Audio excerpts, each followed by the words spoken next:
안녕하세요. 주식공부입니다. 오늘은 환율 차트 분석, 코스피 차트 분석, 아직 거리에 피가 낭자하지 않다에 대해서 이야기해 보겠습니다. 제가 주식 투자 초보자 때 느낀 건데요. 이 평소에는 올라간다, 내려간다, 말이 굉장히 많은데요. 저 증권방송 보면은. 근데 이렇게 평소에 이렇게 있을 때는 막 올라간다 내려간다 예측하는 사람도 많고 그러는데 이게 이렇게 막 내리꽂잖아요. 이 폭락을 할 때는 여기에서는 여기 반등할 거다 걱정 말고 사시라 막 그러다가 이렇게 급락을 하면은 이제 그 다음부터는 조용합니다. 증시 앞으로 어떻게 될 것 같습니까? 그러면 제가 그걸 어떻게 합니까? 이 워렌 버핏 같은 사람들도 내일의 증시는 모른다는데 내가 어떻게 합니까? 이런 사람들만 있지 바닥이 어디다 이렇게 얘기하는 사람이 없습니다. 이게 더 떨어지잖아요? 그러면 조용합니다. 아주 누가 예측하는 사람이 없어요. 그러면 여기서 어떻다 가르쳐 주던 사람이 갑자기 예측을 안 합니다. 그러면 이제 멘붕에 빠지는 거죠. 초보자들은 멘붕에 빠집니다. 그래서 이 주식시장이 이래서 무서운 겁니다. 이 잘 올라갈 때도 손실이 나는 사람이 많은데 초보자 때는. 근데 이렇게 떨어지면은 고수들이고 뭐고 다 손실입니다. 근데 이 떨어질 때 내가 어떻게 대응하느냐에 따라서 제 계좌 수익률이 엄청나게 차이가 납니다. 그리고 요즘에는 주식시장에 들어와 보지도 않았다가 지금은 중요한 시기라 지금 3일째 들어오고 있습니다. 물론 매매는 안 했습니다. 그냥 이제 어떻게 되나 상황 판단만 하고 있습니다. 그러면 보면은 고객 예탁금은 계속 늘고 있습니다. 늘어봐야 많이 줄었어요. 77조인가 그랬었어요. 많을 때는. 그런데 지금 20조 이상 줄었습니다. 20한 6조 줄었네요. 신용장고는 이제 주식시장이 떨어지니까 반대 매매가 나왔지 않습니까? 그러면 19조 5천억 원이었는데 며칠 전에. 근데 19조 5천억. 근데 1조 정도 줄었네요. 많이 준 것도 아닙니다. 아직 바닥은 멀었다고 생각합니다. 이게 10조 이하로 그러니까 8조, 9조, 10조 정도 이게 반대 매매로 날아가야 그제서 이제 바닥을 잡기 시작할 거라고 봅니다. 그리고 환율은 1420원, 1400 돌파하고 안 내려옵니다. 유가는 좀 떨어지고 있는데 언제 다시 급등할지 모릅니다. 이거 76불로 많이 떨어졌습니다. 120불까지 올라갔었는데 엄청 많이 떨어진 거죠. 그래도 모릅니다. 이 자산시장은 이 급등락이 막 어마어마하게 심해서 작년에 유가 76달러가 아니라 마이너스 38달러인가 그랬지 않습니까? 마이너스라는 거는 이게 있을 수 없는 일 아닙니까? 근데 마이너스 38달러. 석유 원유를 파는 사람이 1달러라도 받고 팔아야 될 거 아닙니까? 근데 38달러를 주고 팔았다 이겁니다. 말도 안 되는 상황이 작년에 벌어졌었죠. 그래서 저도 이때 사가지고 적당히 먹고 팔았는데 이렇게 많이 오를 줄 몰랐죠. 120달러까지. 그래서 이때 저도 샀습니다. 원유 선물 ETF. 이거는 코스피 종합지수 차트입니다. 월봉입니다. 월봉. 월봉이면은 이 바닥을 잡는 모습을 보면요. 이 빨간 선 있죠. 이 빨간 선. 빨간 선이 중심선을 잡아주고 있습니다. 바닥 중심선. 빨간 선을 여기 이 금융위기 2008년 금융위기 때도 여기를 뒤지고 올라갔습니다. 코로나19 팬데믹은 이제 더 많이 떨어졌는데 그래도 올라갔습니다. 근데 여기 와 있어요. 지금 우리나라 지수가 여기 밑으로 뚫었습니다. 근데 신기한 현상은 외국 차트를 보잖아요. 선진국 차트를 한번 보겠습니다. S&P 500입니다. S&P 500 보면은 우리나라는 여기 지금 밑으로 뚫었어요. 근데 여기 와 있어요. 지금 한참 더 내려와야 된다고 생각합니다.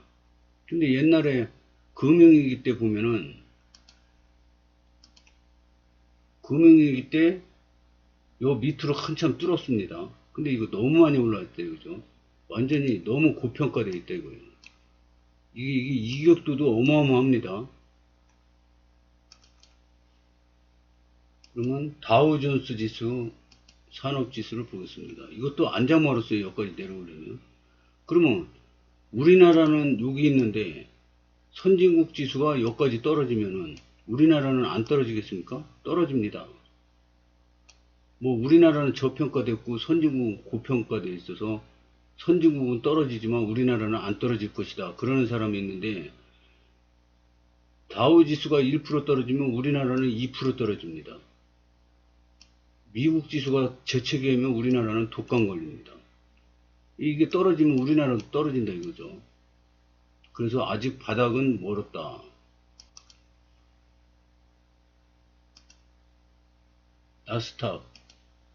나스닥 지수도 가파르게 떨어지고 있는데요. 올해 연봉을 보면은 31% 떨어졌습니다. 엄청나게 떨어졌는데 아직 여기까지 오려면 멀었습니다. 독일 지수를 한번 보겠습니다. 독일도 여기까지 오려면 거의 다 왔지만은 아직 멀었습니다. 일본. 일본은 왜 이렇게 안 떨어졌죠? 일본은 지금 떨어진 게 없네요. 여기 지금 이 120개월 선 안장 멀었습니다. 120개월 선이 그러니까 10년 평균 가격입니다. 이게 10년 선인데 10년 선이 쭉 올라오고 있죠. 지금 올라오고 있는데 여기 있습니다. 지금. 그러면 코로나 때도 여기 뒤졌지 않습니까? 여기까지 올 걸로 믿습니다. 여기 다지고 올라가지 않을까 이렇게 예상하려면 아직 내려올 길이 먼 것 같습니다. 그럼 이제 우리나라 지수를 보겠습니다. 다른 나라는 다 여기 캔들이 여기 있어요. 지수가 여기 있는데 우리나라는 벌써 이 120개월 선을 밑으로 뚫었어요. 그러면 뚫었다가 이렇게다 선진국이 바닥 잡을 때까지 기다리겠죠. 그러면 이 여기까지 내려올 가능성이 많습니다. 1500 깨지든지 근처까지 와서 바닥을 잡고 올라갈 것 같습니다. 예상이. 물론 이제 극적으로 여기서 어떻게 선진국이 턴을 한다면 모르는데 그럴 가능성은 안 보입니다. 지금 제 예상은 뭐 이 경제학 박사 뭐 이런 분들이 여러 가지 선행지표 뭐 이런 걸 해가지고 얘기하는 게 아니라 그냥 제가 15년 동안 주식 투자한 경험으로 그냥 그 사람들은 자기 돈 갖고 자기가 투자하는 거 안 보여주지 않습니까? 저는 제 돈 갖고 제가 투자하는 거 다 보여주지 않습니까? 그러니까 제가 보는 관점에서 이야기하는 겁니다. 지금 저는 제 돈 갖고 제가 제 계좌 하는 거라 다른 사람은 뭐 자기가 얘기한 거 책임 안 질 수 있지만 저는 제가 얘기한 거 틀리면 제 계좌 제 돈이 까집니다. 그래서 제 입장에서만 얘기하는 겁니다. 주봉을 한번 보겠습니다. 이거는 하나의 월봉인데 이번 달에 마이너스 10%가 넘게 떨어졌네요. 주봉을 보겠습니다. 주봉을 보면은 이게 이렇게 쭉 내려오지 않습니까? 이게 이렇게 내려오고 여기가 20주선입니다. 20주선을 한 번도 못 들었어요. 그래서 이렇게 쭉 내려갑니다. 그러면 여기를 딛고 바닥을 딛는데 바닥을 딛고 이렇게 올라가서 지그재그로 떨어져야 되는데, 이렇게 떨어져야 되는데, 지금 보면은 쭉 떨어졌어요. 쭉 떨어져서 이렇게 가야 되는데, 요까지 21선까지라도 가야 될 거 아닙니까? 그러면 여기서 사서 여기서 팔으면 트레이딩이 됩니다. 근데 반등이 없어요. 쭉 떨어지고 옆으로 깁니다. 이게 가장 강력한 플랫폼 차트입니다. 이게 거꾸로 되잖아요. 이렇게 해서 N자형으로 올라가야 되는데 이렇게 올라갔다가 안 떨어집니다. 그리고 다시 올라가고 또 안 떨어져요. 다시 올라가고. 이게 가장 강력한 플랫폼 차트입니다. 근데 이게 거꾸로 된 거죠, 지금. 그러니까 가장 강력한 하락 차트죠, 이게. 쭉 내려왔으면 N자형으로 이렇게 올라갔다가 이렇게 떨어져야 되는데, 이게 쭉 떨어졌다가 아예 반등했고 옆으로 기다가 다시 떨어집니다. 여기서는 수익을 낼 수가 없습니다, 이거. 처음에 저도 연초에 수익 매매로 하려고 그러다가 몇 번 하다가 안 돼가지고 포기했습니다. 수익 매매가 안 돼요. 뭐 반등을 해야지 수익을 해죠. 반등이 없는데 어떻게 수익이 됩니까? 쭉 떨어졌다가 옆으로 기었다가 다시 쭉 떨어져요. 다시 옆으로 기어요. 그래서 다시 쭉 떨어지다가 처음으로 이게 반등 나온 반등이 나온 겁니다. 그러면 여기 요 반등이 나왔으면은 이제 보통 쌍바닥 치고 다시 반등을 해야 되거든요. 근데 지금 그게 없어요. 그러면 엘리어트 파동으로 하락, 우파, 쌍바닥, 그 다음에 반등이 돼야 되는데 그게 없고 지금 전저점을 뚫어버렸습니다. 강력하게 뚫어버렸어요. 그것도.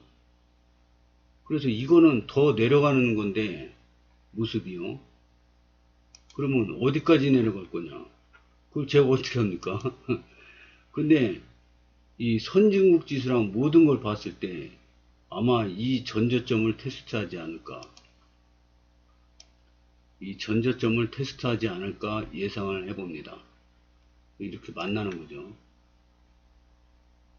쭉 내려와서 만나는 점이 생기리라 봅니다.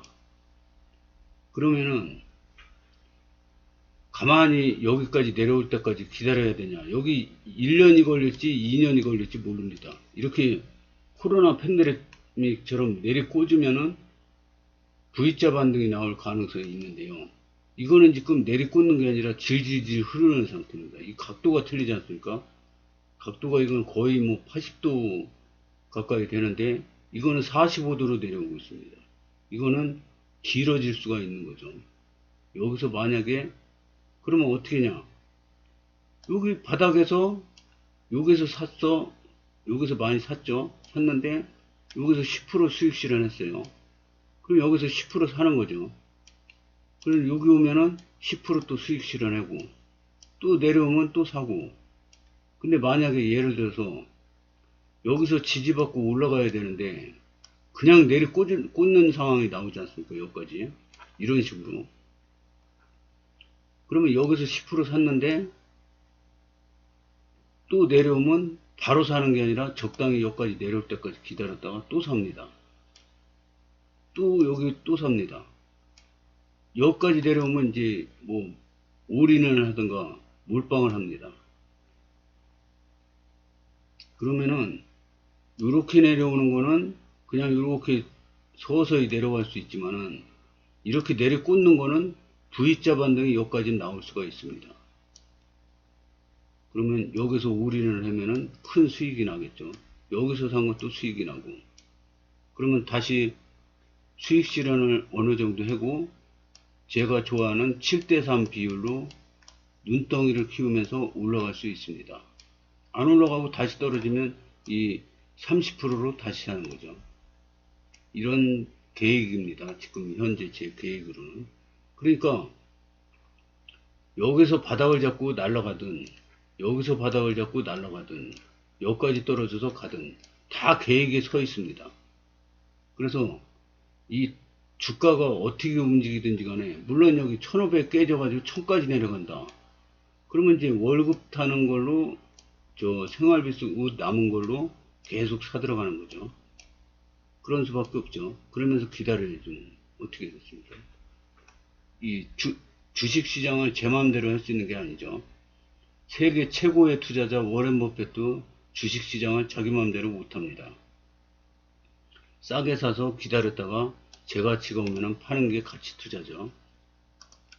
워렌 버핏은 가치 투자자입니다. 그러니까 만약에 삼성전자가 가치가 10,000원이다 이거예요. 예를 들어서 10,000원인데 요 선이 10,000원 선이라고 쳐요. 여기가 10,000원이에요. 근데 10,000원이 넘어가면 여기서 파는 거죠. 분할로 삽니다. 그리고 10,000원이 떨어지면 분할로 사는 거죠. 언제까지? 10,000원 올 때까지 삽니다. 10,000원 오면은 파는 거죠. 이렇게 올라갈 때까지 기다릴 수도 있지만 일단은 10,000원이 싸지면은 5,000원까지 갔어요. 그럼 많이 사는 거죠. 사가지고 10,000원이 되면 파는 거. 이게 가치 투자입니다. 간단하게 얘기해서요. 그래서 현재 제 작전은 여기 오면은 사는 겁니다. 10%만 사겠습니다. 왜냐? 왕창 샀다가 이렇게 떨어지면 어떻게 합니까, 이거? 그러면 너무 괴로울 것 같아서 10%만 삽니다. 그래서 또 이만큼 올라가면은 10% 팔고요. 또 내려오면은 또 10% 사고. 이게 얘기인데, 만약에 이렇게 하락세가 이렇게 되는데, 이렇게 뚫고 내려온다. 그러면 이제 분할로 계속 사야죠. 더 비중을 키워가면서 사든가 하여튼 사가지고 여기 오면 또 현찰을 어느 정도 만들어서 또 떨어지면 또 사고 이런 전략입니다. 이거 보고 제가 이름 붙인 게 꽃놀이패 전략입니다. 여기서 만약에 지금 제가 주식 비중이 40% 아닙니까? 근데 여기 10% 사면 50%입니다. 50대 50. 현금 50, 주식 50. 그러면 떨어져도 싸게 사서 먹고 올라가면은 그냥 이거 가진 것만 갖고 먹습니다. 욕심을 버려야 돼, 이 하락장에서는. 이런 전략입니다. 지금 저 부인한테 전화가 왔는데요. 오늘 그 반차를 쓰고 은행에 가서 돈을 찾는데 신협에 맡긴 게 있는데 신협에 지금 작년에 1% 조금 넘었어요. 이자가. 근데 지금 특판이 3.8%랍니다. 그것도 비과세로. 그래서 이제 저한테 6,000원 주기로 했는데 1,000원 줬고요. 이제 5,000 남았는데 5,000 찾으러 갔는데 이 3,000 이자가 3.8%니까 이제 찾기가 아까워가지고 저한테 카톡을 보냈더라고요. 그 어쩔 수 없죠. 뭐 5,000 주기로 했으니까 줘야죠. 그래서 5,000을 이제 주식 계좌로 다시 넣을 겁니다. 그래서 총알을 계속 준비할 겁니다. 총알을 준비해 놓고 은행이자를 뭐 3.8%를 주든 10%를 주든 찾을 건 찾아서 저는 주식에 올인해서 앞으로 2년 내에 아파트값 6억 벌기에 도전을 시작했습니다. 그러면 올해는 그냥 이렇게 넘어갈 것 같아요. 근데 내년, 후년, 2년 동안 승부를 걸어보겠습니다. 앞으로 어떻게 될까요? 흥미진진합니다. 오늘은 여기까지 하겠습니다. 시청해 주셔서 감사합니다.